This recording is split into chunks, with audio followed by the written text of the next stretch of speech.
Good morning. Welcome, everybody. Welcome. It is Monday. My name is Pastor Frank. And if you could please like this video and hit that subscribe button, I really appreciate that. Thank you. Thank you very, very much. I'm so glad that you're all in here Monday morning. We're starting off this week right. We're getting in the Word together. And we're ending and closing the book of John. I can't believe it's over already. It feels like we just started these, but time is flying. It really is. And before we know it, it'll be Christmas. It'll be New Year's, and then it'll be 2023, which is a very weird feeling. So, yeah, I definitely can't believe it either. Come on. Let's just jump right into it today. It's the last chapter. I just want to jump. It really is awesome to see what happens and what Jesus says and does. So as I just pop it up, let's look at it together. I am going out to fish, Simon Peter told them. So this is right after chapter 20. Going right out to fish, and they said, we'll go with you. So they went out and got into the boat. But that night they caught nothing. Early in the morning, Jesus stood on the shore, but the disciples did not realize that it was Jesus. He called out to them, friends, haven't you any fish? Just like how he did in the beginning. No, they answered. He said, throw your net on the right side of the boat and you will find some. When they did, they were unable to hold the net in because of the large number of fish. Just anytime Jesus shows up, right? Come on. Anytime Jesus shows up, he's just working and he does something so awesome. So that is cool. Let's keep going. When they had finished eating, Jesus said to Simon Peter, Simon, son of John, do you love me more than these? Yes, Lord, he said, you know that I love you. Jesus said, feed my lambs. So before we keep reading on to verse 16, there's a reason why Jesus is doing this. This is the disciple that literally just betrayed him. So imagine going to your disciple and they've literally betrayed you. Peter was like, I'll never deny you. And Jesus is like, no, actually you will. So Peter's still feeling that shame. Anybody ever feel shame? It doesn't just go away. So Jesus is now one-on-one speaking with him. Like, Peter, do you love me? Like, making him answer. And the first response is like, you know that I love you. Verse 16, and Jesus said again, Simon, son of John, do you love me? Simon, the son of John, his name is Peter. His name gets changed to Peter from Jesus. He answered, yes, Lord, you know that I love you. You know that. Jesus said, take care of my sheep. The third time he said to him, Simon, son of John, again, do you love me? Peter was hurt because Jesus asked him the third time, do you love me? He said, Lord, you know all things. You know that I love you. Jesus said, feed my sheep. You know, you could really believe that you love Christ. You could believe it. And you could say, Lord, you know I love you. You know that's not a lie. You know that I love you. But if you love him, he's got a job for you to do. He doesn't just say, all right, Peter, you love me? That's great. Let's just move on our merry way.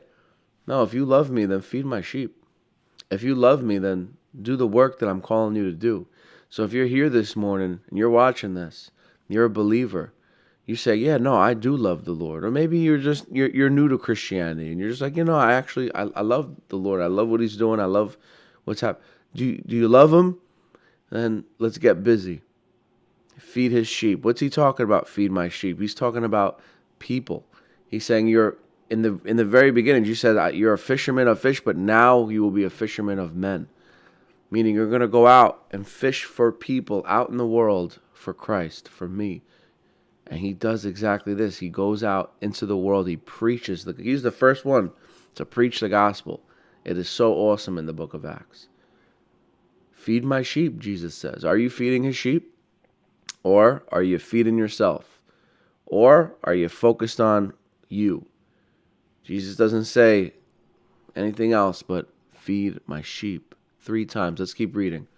Very truly, I tell you, when you were younger, you dressed yourself and went where you wanted. Wow. But when you are old, but when you are old, you will stretch out your hands and someone will dress you and lead you where you do not want to go. Wow. That's life. That's crazy. That is crazy. When you get old, you're going to get dressed by someone else and you're going to go where you do not want to go. Verse 19, Jesus said this to indicate the kind of death that Jesus would that Peter would glorify God with. Then he said to him, "Follow me." Now that's a scary thing to hear. Very scary. I'm going to go places I don't want to go, and especially if Jesus is talking about it in the manner of death. Peter turned and saw that disciple whom Jesus loved was following him. This was the one who leaned back on Jesus at the supper. He's talking about himself. This is John the writer.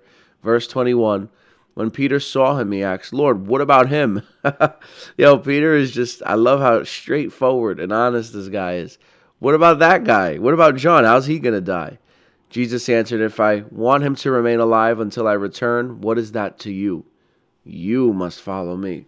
That's why sometimes we're so focused on like what we want God to do for us or what we want God's will to be, but he already has a will in place. He already has a calling and a purpose for your life, and you will not feel satisfaction in your life, true peace, true joy, true comfort, true like that, like I said, purpose until you're doing what he calls you to do. And even Peter says, like, "Oh, well, what about him? Is he going to do what I have to?" Doesn't matter what he has to do. Literally, Jesus says, "If I want him to remain until, what is it to you? Don't, like, mind your business, what I do through other people. It's what I want to do through you that you should focus on.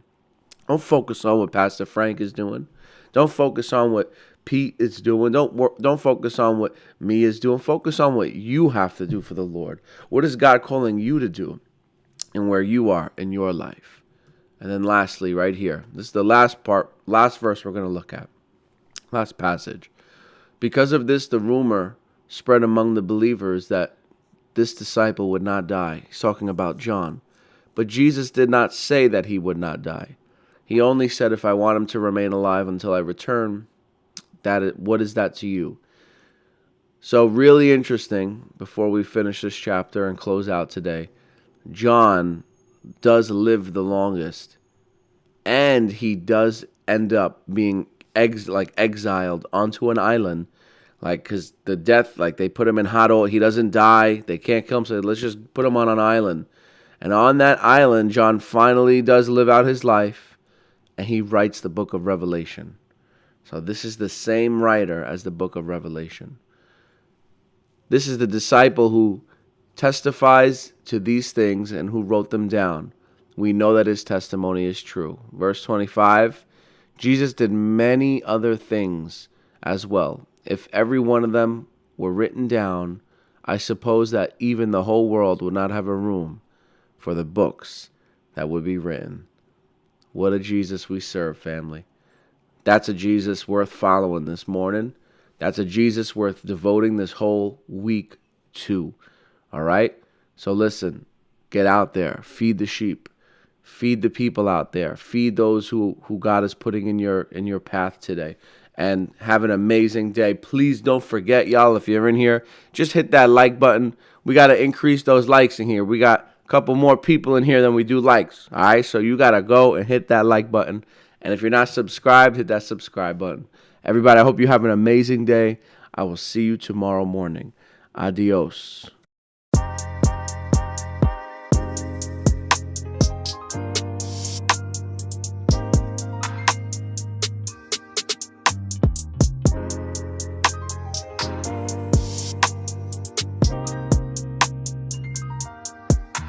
On the road, collecting stories for the gold. So still glistening, living what I've been dripping in.